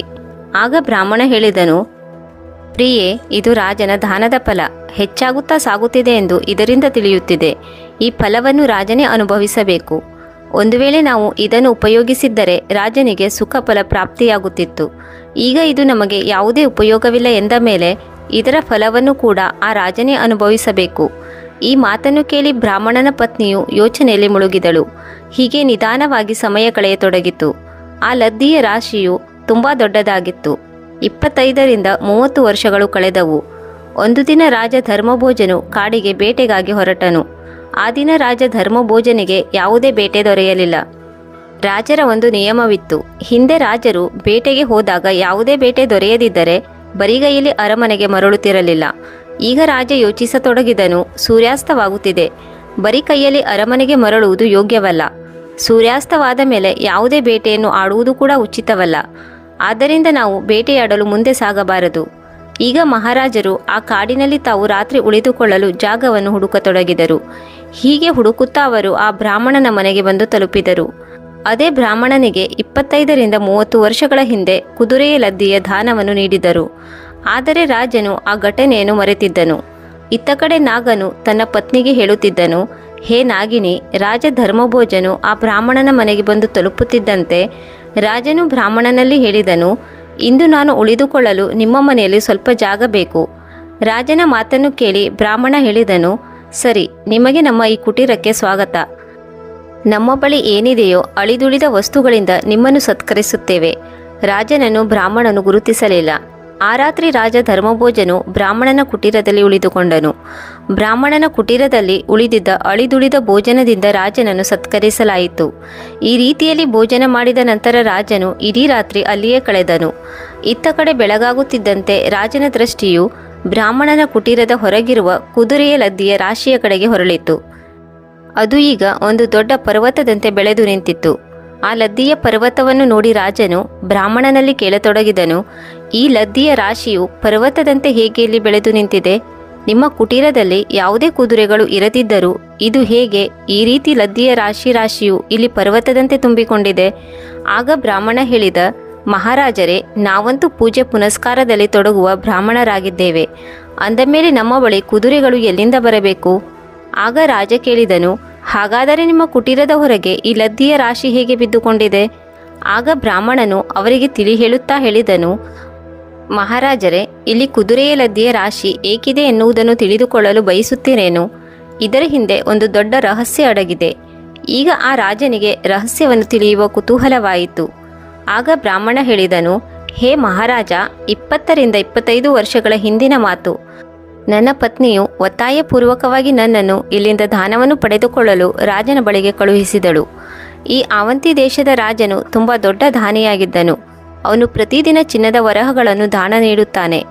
ನಾನು ನನ್ನ ಪತ್ನಿಯ ಮಾತಿನಂತೆ ದಾನವನ್ನು ತೆಗೆದುಕೊಳ್ಳಲು ರಾಜನ ಬಳಿಗೆ ಹೊರಟಿದ್ದೆ. ನಾನು ಅಲ್ಲಿಗೆ ತಲುಪಿದ್ದಾಗ ರಾಜನು ನನಗೆ ದಾನವನ್ನು ನೀಡಲು ಏಕೆ ನಿರಾಕರಿಸಿದನೋ ಗೊತ್ತಿಲ್ಲ. ನನಗೆ ದಾನವನ್ನು ನೀಡಿ ಎಂದು ಪ್ರತಿ ಬಾರಿ ಕೇಳಿದಾಗಲೂ ರಾಜನು ನಾಳೆ ಬನ್ನಿ ಎಂದು ಹೇಳಿದನು. ನಾನು ರಾಜನ ಮಾತನ್ನು ಕೇಳಲಿಲ್ಲ. ನಾನು ನನಗೆ ದಾನ ನೀಡಲೇಬೇಕೆಂದು ಹಠ ಹಿಡಿದಾಗ ರಾಜನು ಕ್ರೋಧಕ್ಕೆ ಒಳಗಾಗಿ ನನಗೆ ಕುದುರೆಯ ಲದ್ದಿಯನ್ನು ದಾನವಾಗಿ ನೀಡಿದನು. ನಾನು ತುಂಬ ಗೌರವಪೂರ್ವಕವಾಗಿ ಅದನ್ನು ತೆಗೆದುಕೊಂಡು ನನ್ನ ಮನೆಗೆ ಬಂದೆ ಮತ್ತು ನಾನು ಆ ಲದ್ದಿಯನ್ನು ತಂದು ಇಲ್ಲಿಟ್ಟೆ. ಆ ಲದ್ದಿಯು ನಮಗೆ ಯಾವುದೇ ರೀತಿಯ ಪ್ರಯೋಜನಕ್ಕೆ ಬರಲಿಲ್ಲ ಮತ್ತು ದಾನದ ವಸ್ತುವನ್ನು ನಾನು ಎಲ್ಲಿಯೂ ಎಸೆಯಲು ಬಯಸಲಿಲ್ಲ. ಆಗ ರಾಜನು ಕೇಳಿದನು, ಹೇ ಬ್ರಾಹ್ಮಣ ದೇವ, ರಾಜನು ನಿನಗೆ ಅಲ್ಪ ಮಾತ್ರ ಕುದುರೆಯ ಲದ್ದಿಯನ್ನು ದಾನವಾಗಿ ನೀಡಿರಬಹುದು, ಆದರೆ ಇದು ಇಷ್ಟೊಂದು ದೊಡ್ಡ ಪರ್ವತವಾಗಿ ಹೇಗೆ ಬೆಳೆಯಿತು? ಆಗ ಬ್ರಾಹ್ಮಣನು ತಿಳಿ ಹೇಳಿದನು, ನೋಡಿ ಸ್ವಾಮಿ, ನಮ್ಮ ವೇದ ಪುರಾಣಗಳು ಕೂಡ ಹೀಗೆ ಹೇಳುತ್ತವೆ. ಒಂದು ವೇಳೆ ಯಾರಾದರೂ ದಾನ ನೀಡುವವರು ಎಷ್ಟು ದಾನವನ್ನು ಮಾಡುತ್ತಾರೋ ಅದರ 1000 ಪಟ್ಟು ಫಲವು ಅವರಿಗೆ ದೊರೆಯುತ್ತದೆ. ರಾಜನ ಆ ದಾನವು ಸಮಯ ಕಳೆದಂತೆ 1000 ಪಟ್ಟು ಹೆಚ್ಚಾಗಿ ಇಷ್ಟೊಂದು ದೊಡ್ಡ ಪರ್ವತವಾಗಿ ಬೆಳೆದು ನಿಂತಿದೆ. ಈಗ ಅವರು ಆ ದಾನದ ಫಲವನ್ನು ಅನುಭವಿಸಬೇಕಾಗುತ್ತದೆ, ಏಕೆಂದರೆ ನಾವು ಇದನ್ನು ನಮ್ಮ ಉಪಯೋಗಕ್ಕೆ ಬಳಸಿಕೊಳ್ಳಲಿಲ್ಲ. ಆಗ ನಾಗ ಹೇಳಿದನು, ಹೇ ನಾಗಿಣಿಯೇ, ಬ್ರಾಹ್ಮಣನ ಈ ಮಾತನ್ನು ಕೇಳಿ ರಾಜನ ರೋಮಗಳು ಎದ್ದು ನಿಂತವು. ಅವರಿಗೆ ನಿಂತ ನೆಲವೇ ಕುಸಿದಂತಾಯಿತು. ಆಗ ರಾಜನಿಗೆ ಎಲ್ಲವೂ ನೆನಪಾಯಿತು. ನಾನು ಈ ಲದ್ದಿಯನ್ನು ಬ್ರಾಹ್ಮಣನಿಗೆ ದಾನವಾಗಿ ನೀಡಿದ್ದೆ. ಈಗಂತೂ ರಾಜನು ಗಾಬರಿಯಾದನು. 2 ಕೈ ಜೋಡಿಸಿ ಬ್ರಾಹ್ಮಣನಿಗೆ ಕೇಳಿದನು, ಹೇ ಬ್ರಾಹ್ಮಣ ದೇವ, ರಾಜನು ಇದರ ಫಲವನ್ನು ಹೇಗೆ ಅನುಭವಿಸುತ್ತಾನೆ? ಇದನ್ನು ನನಗೆ ಸರಿಯಾಗಿ ತಿಳಿಸಿ ಹೇಳು.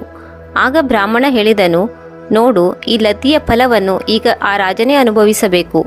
ಎಲ್ಲಿಯವರೆಗೆ ಅವನು ಇದನ್ನು ತಿನ್ನುವುದಿಲ್ಲವೋ ಅಲ್ಲಿಯವರೆಗೂ ಇದು ಹೆಚ್ಚುತ್ತಲೇ ಸಾಗುತ್ತದೆ. ಬ್ರಾಹ್ಮಣನ ಮಾತನ್ನು ಕೇಳಿ ರಾಜನ ಹೃದಯ ನಡುಗಿ ಹೋಯಿತು. ಆನಂತರ ರಾಜನು ನಡುಗುತ್ತಾ ಹೇಳಿದನು, ನಾನೇ ಆ ರಾಜನಾಗಿದ್ದೇನೆ. ನಾನೇ ಆ ಲದ್ದಿಯ ದಾನವನ್ನು ನೀಡಿದ್ದೆ. ಈಗ ನೀವು ನನ್ನನ್ನು ಕ್ಷಮಿಸಿ. ನಾನು ಈ ದಾನದ ಫಲವಾಗಿ ಹೊರಬರುವ ಮಾರ್ಗವನ್ನು ದಯವಿಟ್ಟು ನನಗೆ ತಿಳಿಸಿ. ನಾನು ಇಷ್ಟೊಂದು ದೊಡ್ಡ ಪರ್ವತದ ಲದ್ದಿಯ ರಾಶಿಯನ್ನು ಹೇಗೆ ತಿನ್ನಲು ಸಾಧ್ಯ? ಇದಕ್ಕೆ ಯಾವುದಾದರೂ ಉಪಾಯ ಇರಬಹುದಲ್ಲವೇ? ರಾಜನು ತನ್ನ ಪರಿಚಯವನ್ನು ಹೇಳಿಕೊಂಡಾಗ ಬ್ರಾಹ್ಮಣನು ಕೂಡ ರಾಜನನ್ನು ಗುರುತಿಸಿದನು ಮತ್ತು ಹೇಳಿದನು, ಹಾಗಾದರೆ ನೀವು ಇದರ ಪರಿಣಾಮವನ್ನು ಅನುಭವಿಸಲೇಬೇಕು. ಏಕೆಂದರೆ ಯಾರು ಅನುಪಯೋಗಿ ವಸ್ತುವನ್ನು ದಾನ ನೀಡುತ್ತಾರೋ, ದಾನದ ವಸ್ತುವನ್ನು ತಿನ್ನಲು ಸಾಧ್ಯವಿಲ್ಲವೋ, ದಾನ ತೆಗೆದುಕೊಂಡವನಿಗೆ ಉಪಯೋಗವಾಗುವುದಿಲ್ಲವೋ ಆ ದಾನವು ವ್ಯರ್ಥವಾಗುವುದೆಂದು ಹೇಳಲಾಗುತ್ತದೆ. ಆದರೆ ನೀವು ಉದ್ದೇಶಪೂರ್ವಕವಾಗಿಯೇ ಆ ವಸ್ತುವನ್ನು ದಾನವಾಗಿ ನೀಡಿದಿರಿ. ಅದರ ಫಲದ ಪರಿಣಾಮವಾಗಿ ಅದು ಈಗ ಬೆಳೆದು 1000 ಪಟ್ಟು ಹೆಚ್ಚಾಗಿದೆ. ಈಗ ಅದನ್ನು ನೀವೇ ಅನುಭವಿಸಬೇಕು. ಮಿತ್ರರೇ, ಇದನ್ನು ಕೇಳಿ ರಾಜನು ಬ್ರಾಹ್ಮಣನ ಚರಣಕ್ಕೆ ಎರಗಿದನು. ಆಗ ರಾಜ ಹೇಳಿದನು, ಹೇ ಬ್ರಾಹ್ಮಣ ದೇವ, ನನಗೆ ನೀವೇ ಯಾವುದಾದರೂ ಒಂದು ಉಪಾಯವನ್ನು ತಿಳಿಸಬೇಕು. ಈ ನನ್ನ ಪಾಪವು ಹೇಗೆ ನಷ್ಟವಾಗಲು ಸಾಧ್ಯ? ಆಗ ಬ್ರಾಹ್ಮಣ ಹೇಳಿದನು, ಹೇ ರಾಜ, ನೀವು ಮಾಡಿದ ಕರ್ಮದ ಫಲವನ್ನು ಅನುಭವಿಸಲೇಬೇಕು. ಒಂದು ವೇಳೆ ನೀವು ಈ ಲದ್ದಿಯನ್ನು ತಿನ್ನುವುದರಿಂದ ತಪ್ಪಿಸಿಕೊಳ್ಳಬೇಕೆಂದರೆ ಬೇರೊಂದು ಉಪಾಯವನ್ನು ನಿಮಗೆ ಹೇಳುತ್ತೇನೆ. ಒಂದು ವೇಳೆ ನೀವು ಈ ಉಪಾಯವನ್ನು ಮಾಡಿದರೆ ಈ ಲದ್ದಿಯನ್ನು ನೀವು ಒಂಟಿಯಾಗಿ ತಿನ್ನುವುದರಿಂದ ತಪ್ಪಿಸಿಕೊಳ್ಳುತ್ತೀರಿ. ನಿಮ್ಮ ಹಲವಾರು ಪಾಲುದಾರರು ಇದರಲ್ಲಿ ಭಾಗಿಯಾಗುತ್ತಾರೆ. ಒಂದು ವೇಳೆ ನೀವು ಈ ಉಪಾಯವನ್ನು ಮಾಡದೇ ಹೋದರೆ ನೀವು ಒಂಟಿಯಾಗಿ ಎಲ್ಲವನ್ನೂ ತಿನ್ನಬೇಕಾಗುತ್ತದೆ. ಆಗ ಬ್ರಾಹ್ಮಣನು ಉಪಾಯವನ್ನು ಹೇಳಿದನು, ಹೇ ಮಹಾರಾಜ, ಸ್ವತಃ ನೀವು ನಿಮ್ಮನ್ನು ನಿಂದಿಸಿಕೊಂಡರೆ, ನಿಮ್ಮ ನಿಂದನೆ ಹೆಚ್ಚಾದರೆ ಸ್ವತಃ ಈ ಲದ್ದಿಯು ಬೆಳೆಯುವ ವೇಗವೂ ಕೂಡ ಕಡಿಮೆಯಾಗುತ್ತದೆ. ಆಗ ರಾಜ ಹೇಳಿದನು, ಹೇ ಬ್ರಾಹ್ಮಣ, ನನ್ನನ್ನು ಯಾರೂ ಕೂಡ ನಿಂದಿಸುವುದಿಲ್ಲ. ನನ್ನನ್ನು ನಿಂದನೆ ಮಾಡುವಂತಹ ಯಾವುದೇ ಕೆಲಸವನ್ನು ನಾನು ಇಲ್ಲಿಯವರೆಗೂ ಮಾಡಿಲ್ಲ. ನಾನೊಬ್ಬ ದಾನ ಮಾಡುವ ರಾಜನಾಗಿದ್ದೇನೆ. ಎಲ್ಲರೂ ನನ್ನನ್ನು ಪ್ರಶಂಸೆ ಮಾಡುತ್ತಾರೆ. ಆಗ ಬ್ರಾಹ್ಮಣ ಹೇಳಿದನು, ನೀವು ಒಂದು ಕೆಲಸ ಮಾಡಿ, ನಿಮ್ಮ ಕುಲ ಪುರೋಹಿತರ ಬಳಿಗೆ ಹೋಗಿ ಅವರ ಮನೆಯ ಹೆಣ್ಣುಮಗಳನ್ನು ಕೈ ಹಿಡಿದು ಎಳೆಯಿರಿ. ಅವರು ಎಷ್ಟೇ ಕೇಳಿಕೊಂಡರೂ ಅವರ ಕನ್ಯೆಯನ್ನು ಮರಳಿಸಬೇಡಿ. ಈ ಪ್ರಕಾರದಲ್ಲಿ ರಾಜ್ಯದಲ್ಲಿ ನಿಮ್ಮ ನಿಂದನೆ ಶುರುವಾಗುವುದು. ಆದರೆ ಒಂದನ್ನು ಮಾತ್ರ ನೆನಪಿಟ್ಟುಕೊಳ್ಳಿ, ಆ ಕನ್ಯೆಯ ಮೇಲೆ ಎಂದಿಗೂ ನೀವು ಕೆಟ್ಟ ದೃಷ್ಟಿ ಬೀರಬಾರದು. ಹಾಗೇನಾದರೂ ಆದರೆ ದೊಡ್ಡ ಪಾಪಕ್ಕೆ ಗುರಿಯಾಗುತ್ತೀರಿ. ಆ ಕನ್ಯೆಯನ್ನು ಮಗಳ ರೂಪದಲ್ಲಿ ಮನೆಗೆ ಕರೆದುಕೊಂಡು ಬನ್ನಿ. ನೀವು ಅವಳನ್ನು ಮಗಳಾಗಿ ಕರೆದುಕೊಂಡು ಬಂದಿದ್ದೀರಿ ಎಂದು ಈ ಮಾತನ್ನು ಯಾರಲ್ಲಿಯೂ ಹೇಳಬೇಡಿ. ಕನ್ಯೆಯನ್ನು ಕರೆದುಕೊಂಡು ಬಂದು ನೀವು ನಿಮ್ಮ ರಾಣಿಯ ಬಳಿಗೆ ಅವಳನ್ನು ಬಿಟ್ಟು ಬಿಡಿ. ಅವಳಿಗೆ ಈ ಕನ್ಯೆಯನ್ನು ನಿಮ್ಮ ಮಗಳಂತೆ ನೋಡಿಕೊಳ್ಳಲು ಹೇಳಿ. ಇಡೀ ರಾಜ್ಯದ ಪ್ರಜೆಗಳು ಈ ರಾಜ್ಯದ ರಾಜನು ತುಂಬ ಕೆಟ್ಟ ಕೆಲಸ ಮಾಡಿದ್ದಾನೆಂದು ತಿಳಿದುಕೊಳ್ಳುತ್ತಾರೆ. ಇಡೀ ರಾಜ್ಯದಲ್ಲಿ ನಿಮ್ಮ ನಿಂದನೆ ಮಾಡಲು ಶುರು ಮಾಡುತ್ತಾರೆ. ಆಗ ಈ ಲದ್ದಿಯ ರಾಶಿಯು ಕಡಿಮೆಯಾಗುತ್ತಾ ಸಾಗುವುದು. ರಾಜನಿಗೆ ಈ ಉಪಾಯ ಅರ್ಥವಾಯಿತು. ರಾಜನು ತುಂಬ ಹತಾಶೆಗೊಳಗಾಗಿದ್ದನು. ರಾಜನು ಈಗ ತನ್ನ ರಾಜ್ಯಕ್ಕೆ ಮರಳಿ ಬಂದನು. ರಾಜ್ಯಕ್ಕೆ ಬಂದವನೇ ಸೀದಾ ತನ್ನ ಕುಲಪುರೋಹಿತರ ಮನೆಗೆ ಹೋದನು. ಕುಲಪುರೋಹಿತರು ರಾಜನು ತನ್ನ ಮನೆಯ ಬಳಿಗೆ ಬಂದಿರುವುದನ್ನು ನೋಡಿದಾಗ ಮಹಾರಾಜರ ಮುಖವು ತುಂಬ ಉದಾಸೀನವಾಗಿತ್ತು. ಆಗ ಪುರೋಹಿತರು ಕೇಳಿದರು, ಮಹಾರಾಜ, ಏಕೆ ಚಿಂತೆಗೊಳಗಾಗಿದ್ದೀರಿ? ನಿಮ್ಮ ಚಿಂತೆಗೆ ಕಾರಣವೇನು? ಆಗ ಮಹಾರಾಜ ಹೇಳಿದನು, ಗುರುದೇವ, ನೀವು ನಿಮ್ಮ ಮಗಳನ್ನು ಹೊರಗೆ ಕರೆಯಿರಿ. ನನಗೆ ಅವಳ ಬಳಿ ಸ್ವಲ್ಪ ಕೆಲಸವಿದೆ. ಪುರೋಹಿತರು ಅಂದುಕೊಂಡರು, ರಾಜ ತನ್ನ ಮಗಳಿಗೆ ಏನಾದರೂ ಬಹುಮಾನ ನೀಡಬಹುದು ಅಥವಾ ಏನಾದರೂ ಅವಶ್ಯ ಕೆಲಸ ಇರಬಹುದು ಎಂದು. ಅವರು ತಮ್ಮ ಮಗಳನ್ನು ಕೂಗಿ ಕರೆದರು. ಅವರ ಮಗಳು ಹೊರಗೆ ಬಂದಳು. ಅವಳು ನೋಡಲು ಕೂಡ ತುಂಬ ಸುಂದರವಾಗಿದ್ದಳು. ರಾಜನು ತಕ್ಷಣ ಅವಳ ಕೈಯನ್ನು ಹಿಡಿದುಕೊಂಡನು. ಪುರೋಹಿತರನ್ನು ತಳ್ಳಿ ಅವರ ಮಗಳನ್ನು ರಥದಲ್ಲಿ ಕುಳ್ಳಿರಿಸಿಕೊಂಡು ತನ್ನ ಅರಮನೆಗೆ ಕರೆದುಕೊಂಡು ಬಂದನು. ಕುಲ ಪುರೋಹಿತರು ತಮ್ಮ ಮಗಳಿಗಾಗಿ ಪರಿಪರಿಯಾಗಿ ರಾಜನಲ್ಲಿ ಬೇಡಿಕೊಂಡರು. ಮಹಾರಾಜರೇ, ನೀವು ಇದೆಂತಹ ಕೆಲಸವನ್ನು ಮಾಡುತ್ತಿದ್ದೀರಿ? ಇದು ಅನ್ಯಾಯವಾಗಿದೆ. ಆದರೆ ರಾಜನು ಅವರ ಯಾವುದೇ ಮಾತನ್ನು ಕೇಳಲಿಲ್ಲ. ಅವರು ಸುಮ್ಮನೆ ಆ ಕನ್ಯೆಯನ್ನು ಕರೆದುಕೊಂಡು ತಮ್ಮ ಅರಮನೆಗೆ ಬಂದು ತಲುಪಿದರು. ಅರಮನೆಗೆ ಬಂದು ತಲುಪಿ ಮಹಾರಾಣಿಯಲ್ಲಿ ಹೇಳಿದರು, ಮಹಾರಾಣಿ, ಇವಳು ನಮ್ಮ ಪುತ್ರಿಯಾಗಿದ್ದಾಳೆ. ಇವಳಿಗೆ ಯಾವುದೇ ಕಷ್ಟ ಬರಬಾರದು. ಇವಳನ್ನು ತುಂಬ ಪ್ರೀತಿಯಿಂದ ಪುತ್ರಿಯಂತೆ ನೋಡಿಕೊಳ್ಳಬೇಕು ಮತ್ತು ಈ ವಿಷಯವನ್ನು ಹೊರಗಡೆ ಯಾರ ಬಳಿಯೂ ಹೇಳಿಕೊಳ್ಳಬಾರದು. ಆಗ ರಾಣಿ ಕೇಳಿದಳು, ಮಹಾರಾಜ, ನೀವು ಇವಳನ್ನು ಏಕೆ ಕರೆದುಕೊಂಡು ಬಂದಿದ್ದೀರಾ? ಇವಳು ನಿಮ್ಮ ಪುರೋಹಿತರ ಮಗಳಾಗಿದ್ದಾಳೆ. ಆಗ ರಾಜ ಹೇಳಿದನು, ನೀನು ಸುಮ್ಮನೆ ಎಲ್ಲವನ್ನು ನೋಡುತ್ತಾ ಸಾಗು. ನಾನು ಇದೆಲ್ಲವನ್ನು ನಮ್ಮ ಉದ್ಧಾರಕ್ಕಾಗಿ ಮಾಡುತ್ತಿದ್ದೇನೆ. ಮಿತ್ರರೇ, ರಾಜನು ಗುರು ಕನ್ಯೆಯನ್ನು ಕರೆದುಕೊಂಡು ಬಂದಾಗ ಇಡೀ ನಗರದ ಜನರು ಇದನ್ನು ನೋಡಿದ್ದರು. ಆ ಸಮಯದಲ್ಲಿ ಯಾರೂ ಕೂಡ ಏನನ್ನೂ ಹೇಳಲಿಲ್ಲ. ಆದರೆ ನಿಧಾನವಾಗಿ ರಾಜನ ಬಗ್ಗೆ ಕೆಟ್ಟದಾಗಿ ಮಾತನಾಡಿಕೊಳ್ಳಲು ಶುರು ಮಾಡಿದರು. ಇಡೀ ರಾಜ್ಯದ ಜನರು ಈಗ ರಾಜನನ್ನು ನಿಂದಿಸತೊಡಗಿದರು. ರಾಜನು ತುಂಬ ನೀಚ ವ್ಯಕ್ತಿಯಾಗಿದ್ದಾನೆ. ಅವನು ತನ್ನ ಪುರೋಹಿತರ ಮಗಳನ್ನು ಪತ್ನಿಯನ್ನಾಗಿ ಮಾಡಿಕೊಂಡು ತನ್ನ ಮನೆಯಲ್ಲಿ ಇಟ್ಟುಕೊಂಡಿದ್ದಾನೆ. ನಾವಂತೂ ಮೊದಲೇ ಹೇಳಿದ್ದೆವು, ಈ ರಾಜನು ಕೆಟ್ಟ ರಾಜನಾಗಿದ್ದಾನೆ. ಜನರಿಗೆ ಅನ್ಯಾಯ ಮಾಡುತ್ತಾನೆ. ಇವನು ಕೇವಲ ತೋರಿಸಿಕೊಳ್ಳಲು ಜನರಿಗೆ ದಾನ ಮಾಡುತ್ತಾನೆ. ಎಷ್ಟೊಂದು ನೀಚ ರಾಜನಾಗಿದ್ದಾನೆ. ಇತ್ತ ಕಡೆ ನಾಗ ಹೇಳಿತು, ಹೇ ನಾಗಿಣಿ, ಈ ಪ್ರಕಾರದಲ್ಲಿ ರಾಜನ ಬಗ್ಗೆ ಇಡೀ ರಾಜ್ಯದಲ್ಲಿ ಕೆಟ್ಟ ಅಭಿಪ್ರಾಯ ಮೂಡಿತು. ಈ ರಾಜನಂತೂ ತಮ್ಮ ಪುರೋಹಿತರಿಗೆ ಸರಿಯಾಗಿ ಗೌರವ ನೀಡುವುದಿಲ್ಲ. ತನ್ನ ಪುರೋಹಿತರನ್ನೇ ಸರಿಯಾಗಿ ನಡೆಸಿಕೊಳ್ಳದವನು ಪ್ರಜೆಗಳನ್ನು ಹೇಗೆ ನಡೆಸಿಕೊಳ್ಳುತ್ತಾನೆ? ವೀಕ್ಷಕರ, ಇತ್ತ ನಗರದಲ್ಲಿ ರಾಜನ ನಿಂದನೆ ಆಗುತ್ತಿದ್ದಂತೆ ಅತ್ತ ಕಡೆ ಬ್ರಾಹ್ಮಣನ ದ್ವಾರದ ಬಳಿ ಕುದುರೆಯ ಲದ್ದಿಯೂ ಕೂಡ ಕಡಿಮೆಯಾಗುತ್ತಾ ಸಾಗಿತ್ತು. ಯಾರ್ಯಾರು ರಾಜನನ್ನು ನಿಂದಿಸುತ್ತಿದ್ದರೋ ಅವರೆಲ್ಲರೂ ಆ ಲದ್ದಿಯ ಭಾಗವಾಗುತ್ತಾ ಸಾಗಿದರು. ಕೊನೆಗೆ ರಾಜನು ಎಷ್ಟು ಲದ್ದಿಯನ್ನು ದಾನವಾಗಿ ನೀಡಿದ್ದನೋ ಅಷ್ಟು ಮಾತ್ರ ಉಳಿದುಕೊಂಡಿತು. ಈಗ ರಾಜನ ಪರಿಸ್ಥಿತಿ ಏನಾಗಿತ್ತು ಎಂದರೆ, ದಾರಿಯಲ್ಲಿ ಸಾಗುವಾಗ ಎಲ್ಲರೂ ಅವರನ್ನು ವಿಚಿತ್ರ ದೃಷ್ಟಿಯಿಂದ ನೋಡುತ್ತಿದ್ದರು. ರಾಜನು ಕೆಲ ದಿನಗಳ ನಂತರ ಬ್ರಾಹ್ಮಣನ ಮನೆಗೆ ಬಂದನು. ಬ್ರಾಹ್ಮಣನ ಮನೆಯ ಬಳಿ ಅವನು ದಾನ ನೀಡಿದ ಲದ್ದಿ ಮಾತ್ರ ಉಳಿದಿತ್ತು. ಇದನ್ನು ನೋಡಿ ರಾಜನು ತುಂಬ ಖುಷಿಯಾದನು. ಒಮ್ಮೆಲೆ ಬ್ರಾಹ್ಮಣನ ಚರಣಗಳಿಗೆ ಬಿದ್ದನು ಮತ್ತು ಹೇಳಿದನು, ಮಹಾರಾಜರೇ, ನೀವಂತೂ ಲದ್ದಿಯ ರಾಶಿಯನ್ನಂತೂ ಖಾಲಿ ಮಾಡಿದ್ದೀರಿ. ಯಾರ್ಯಾರು ನನ್ನನ್ನು ನಿಂದಿಸಿದ್ದರೋ ಅದು ಅವರವರ ಪಾಲಿಗೆ ಹೊರಟು ಹೋಗಿದೆ. ಆದರೆ ಸ್ವಲ್ಪ ಭಾಗ ಮಾತ್ರ ಕೊನೆಗೆ ಉಳಿದುಕೊಂಡಿದೆ. ಇದಕ್ಕೂ ಕೂಡ ನೀವು ಏನಾದರೂ ಒಂದು ಉಪಾಯವನ್ನು ಹೇಳಲೇಬೇಕು. ಆಗ ಬ್ರಾಹ್ಮಣ ಹೇಳಿದನು, ಹೇ ಮಹಾರಾಜ, ಇಲ್ಲಿ ಉಳಿದಿರುವ ಲದ್ದಿಯ ಭಾಗವು ನಿನ್ನ ಭಾಗದ ಲದ್ದಿಯಾಗಿದೆ. ನೀನು ಇದನ್ನು ಯಾವುದಾದರೂ ಒಂದು ಜನ್ಮದಲ್ಲಿ ತಿನ್ನಲೇಬೇಕು. ನೀನು ಇದನ್ನು ತಿನ್ನಲು ನಿನ್ನ ಮುಂದಿನ ಜನ್ಮದಲ್ಲಿ ಕೀಟದ ಜನ್ಮವನ್ನು ಪಡೆಯಬೇಕು. ಆಗ ರಾಜ ಹೇಳಿದನು, ಮಹಾರಾಜ, ಈ ಜನ್ಮದಲ್ಲೇ ಇದು ಮುಗಿದು ಹೋಗುವಂತೆ ಯಾವುದಾದರೂ ಒಂದು ಉಪಾಯವನ್ನು ಹೇಳಿ. ಆಗ ಬ್ರಾಹ್ಮಣ ಹೇಳಿದನು, ಮಹಾರಾಜ, ನನ್ನ ಒಬ್ಬ ಗುರುಗಳಿದ್ದಾರೆ. ಅವರು ಪತಿ ಪತ್ನಿ ಇಬ್ಬರು ಇದೇ ನಗರದಲ್ಲಿ ವಾಸವಿದ್ದಾರೆ. ಅವರು ತುಂಬ ಬುದ್ಧಿವಂತರು ಹಾಗೂ ಪ್ರತಿ ಸಮಯದಲ್ಲೂ ಈಶ್ವರನ ಧ್ಯಾನದಲ್ಲಿ ಮಗ್ನರಾಗಿರುತ್ತಾರೆ. ಬಹುಶಃ ಅವರಿಬ್ಬರು ನಿಮ್ಮನ್ನು ನಿಂದಿಸಿರಲು ಸಾಧ್ಯವಿಲ್ಲ. ಒಂದು ವೇಳೆ ಅವರಿಬ್ಬರು ಇದರ ಬಗ್ಗೆ ಯೋಚನೆ ಮಾಡಿದ್ದರೆ ಇದು ಹಿಂದೆ ಮುಗಿದು ಖಾಲಿಯಾಗಬೇಕಿತ್ತು. ವೀಕ್ಷಕರೇ, ಈ ಮಾತನ್ನು ಕೇಳಿ ರಾಜನು ಹೇಳಿದನು, ಸರಿ, ನಾನು ಅದನ್ನು ಕೂಡ ಮಾಡಿ ನೋಡುತ್ತೇನೆ. ಅವರಿಂದಲೂ ಕೂಡ ನಾನು ನಿಂದನೆಗೊಳಗಾಗುವಂತೆ ಮಾಡುತ್ತೇನೆ. ಮಿತ್ರರೇ, ಈಗ ರಾಜನು ತನ್ನ ವೇಷವನ್ನು ಬದಲಾಯಿಸಿಕೊಂಡು ಅವಂತಿಕಾ ನಗರದಲ್ಲಿರುವ ಅದೇ ಬ್ರಾಹ್ಮಣನ ಮನೆಗೆ ಬಂದು ತಲುಪಿದನು. ಬ್ರಾಹ್ಮಣನು ರಾಜನನ್ನು ತುಂಬ ಆದರದಿಂದ ಸ್ವಾಗತಿಸಿದನು. ಕುಳಿತುಕೊಳ್ಳಲು ಉಚಿತವಾದ ಆಸನವನ್ನು ನೀಡಿದನು. ಆದರೆ ರಾಜನು ದೊಡ್ಡ ಯೋಚನೆಯಲ್ಲಿ ಮುಳುಗಿದ್ದನು. ರಾಜನು ಆ ಬ್ರಾಹ್ಮಣನಲ್ಲಿ ಹೇಳಿದನು, ನಾನು ಕೇಳಿದ್ದೇನೆ, ಇಲ್ಲಿನ ರಾಜ ದೊಡ್ಡ ದ್ರೋಹಿಯಾಗಿದ್ದಾನೆ, ತುಂಬ ಅನ್ಯಾಯ ಮಾಡುತ್ತಿದ್ದಾನೆ. ಆಗ ಬ್ರಾಹ್ಮಣ ದೇವನು ಹೇಳಿದನು, ಇದ್ದರೂ ಇರಬಹುದು, ಆದರೆ ನನಗೆ ಗೊತ್ತಿಲ್ಲ ಎಂದು ಹೇಳಿದನು. ಆಗ ಮಾರುವೇಷದಲ್ಲಿರುವ ರಾಜನು ಹೇಳಿದನು, ಏಕೆಂದರೆ ಅವನು ತನ್ನ ಪುರೋಹಿತನ ಪುತ್ರಿಯನ್ನು ಒತ್ತಾಯಪೂರ್ವಕವಾಗಿ ತನ್ನ ಅರಮನೆಯಲ್ಲಿ ಇರಿಸಿಕೊಂಡಿದ್ದಾನೆ. ಆಗ ಬ್ರಾಹ್ಮಣ ನನಗೆ ಗೊತ್ತಿಲ್ಲ ಎಂದು ಹೇಳಿದನು. ಮತ್ತೆ ಮಾರುವೇಷದಲ್ಲಿರುವ ರಾಜನು ತನ್ನನ್ನು ತಾನು ಹೀಯಾಳಿಸಿಕೊಂಡನು. ನೀವೇ ಹೇಳಿ, ತನ್ನ ಪುರೋಹಿತನ ಪುತ್ರಿಯನ್ನು ರಾಜ ತನ್ನ ಅರಮನೆಯಲ್ಲಿ ಇಟ್ಟುಕೊಂಡಿದ್ದಾನೆ. ಇದು ಯಾವ ನ್ಯಾಯ? ಅವನು ತುಂಬ ದುಷ್ಟ ರಾಜನಾಗಿದ್ದಾನೆ. ಆಗ ಬ್ರಾಹ್ಮಣದೇವ ಹೇಳಿದನು, ಅಣ್ಣ, ನನಗೆ ಗೊತ್ತಿಲ್ಲ. ಇದೆಲ್ಲವನ್ನು ನೀನು ನನಗೆ ಏಕೆ ಹೇಳುತ್ತಿದ್ದೀಯಾ? ನಾನು ಇದೆಲ್ಲದರ ಬಗ್ಗೆ ಗಮನ ಕೊಡುವುದಿಲ್ಲ. ರಾಜನು ಪದೇ ಪದೇ ಬ್ರಾಹ್ಮಣನಿಗೆ ರಾಜನ ಬಗ್ಗೆ ಕೆಟ್ಟದಾಗಿ ಮಾತನಾಡುವಂತೆ, ರಾಜನ ಬಗ್ಗೆ ಯೋಚಿಸುವಂತೆ ಒತ್ತಿ ರಾಜನು ಅನ್ಯಾಯಿ ಎಂದು ಹೇಳಿದನು. ಆದರೂ ಬ್ರಾಹ್ಮಣನು ರಾಜನ ಬಗ್ಗೆ ಯೋಚನೆ ಮಾಡಲಿಲ್ಲ. ಈ ವ್ಯಕ್ತಿಯು ರಾಜನನ್ನು ತುಂಬ ನಿಂದಿಸುತ್ತಿದ್ದಾನೆ ಮತ್ತು ನಾನು ಕೂಡ ರಾಜನನ್ನು ನಿಂದಿಸುವಂತೆ ಮಾಡುವುದು ಈ ವ್ಯಕ್ತಿಯ ಒಂದು ಕುತಂತ್ರವಾಗಿದೆ ಎಂದು ಬ್ರಾಹ್ಮಣನ ಅರಿವಿಗೆ ಬಂದಿತು.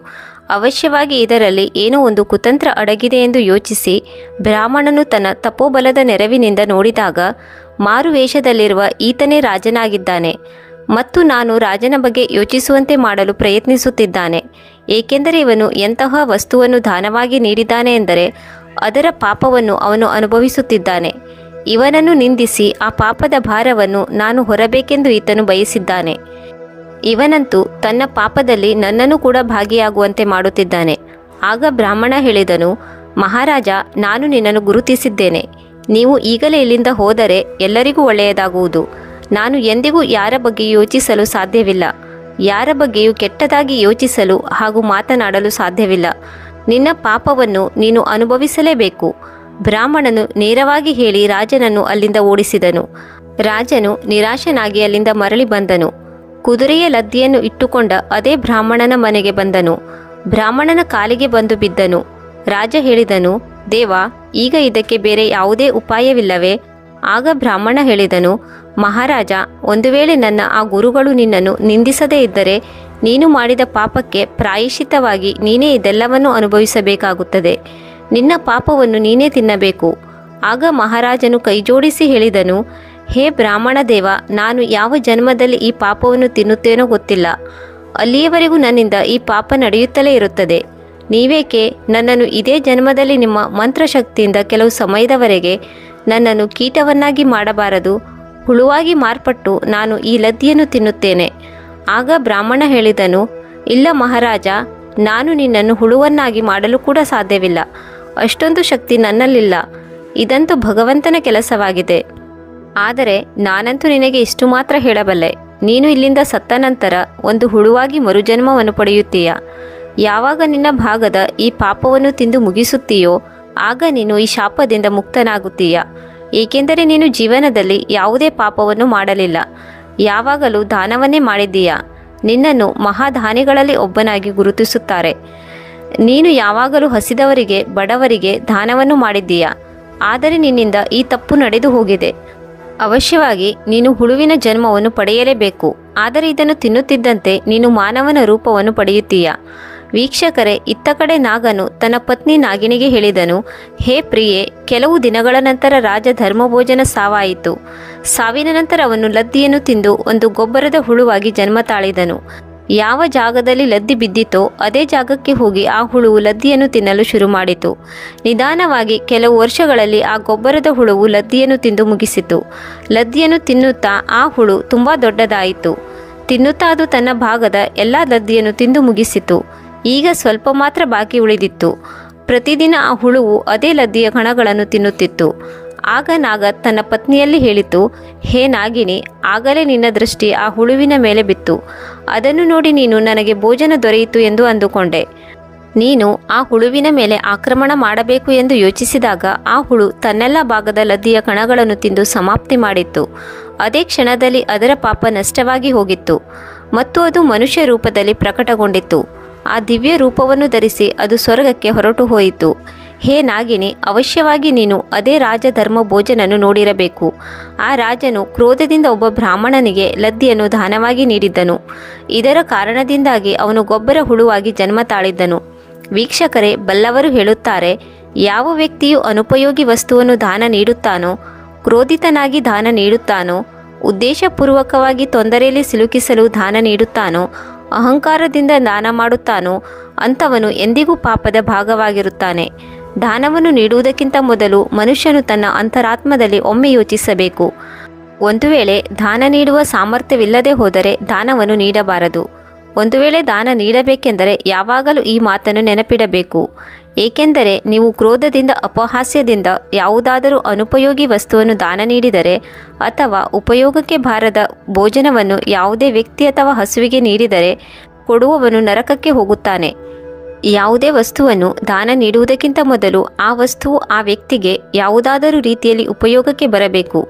ಒಂದು ವೇಳೆ ಅದು ಅವರಿಗೆ ಉಪಯೋಗಕ್ಕೆ ಬಾರದೇ ಹೋದರೆ ಅದನ್ನು ದಾನವೆಂದು ಹೇಳುವುದಿಲ್ಲ. ನಾವು ನೀಡಿದ ದಾನ ಹಲವು ಪಟ್ಟು ಹೆಚ್ಚಾಗಿ ನಮಗೆ ಮರಳಿ ಬರುತ್ತದೆ. ಅದು ಇದೇ ಜನ್ಮದಲ್ಲಿ ದೊರೆಯಲಿ ಅಥವಾ ಮುಂದಿನ ಜನ್ಮದಲ್ಲಾದರೂ ದೊರೆಯಬಹುದು.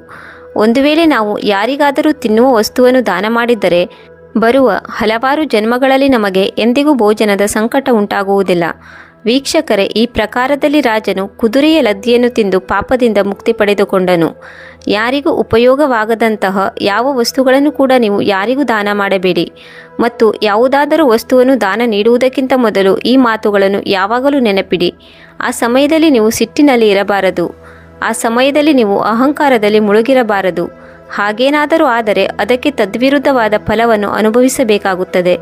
ವೀಕ್ಷಕರೇ, ಈ ಕತೆ ನಿಮಗೆ ಹೇಗನಿಸಿತು? ಕಮೆಂಟ್ ಬಾಕ್ಸ್ನಲ್ಲಿ ಅವಶ್ಯವಾಗಿ ತಿಳಿಸಿ. ಮುಂದಿನ ವಿಡಿಯೋದಲ್ಲಿ ಹೊಸ ಜ್ಞಾನವರ್ಧಕ ಚರ್ಚೆಯೊಂದಿಗೆ ಭೇಟಿಯಾಗೋಣ. ನಿಮಗೆಲ್ಲರಿಗೂ ತುಂಬ ಧನ್ಯವಾದಗಳು. ಜೈ ಶ್ರೀಕೃಷ್ಣ.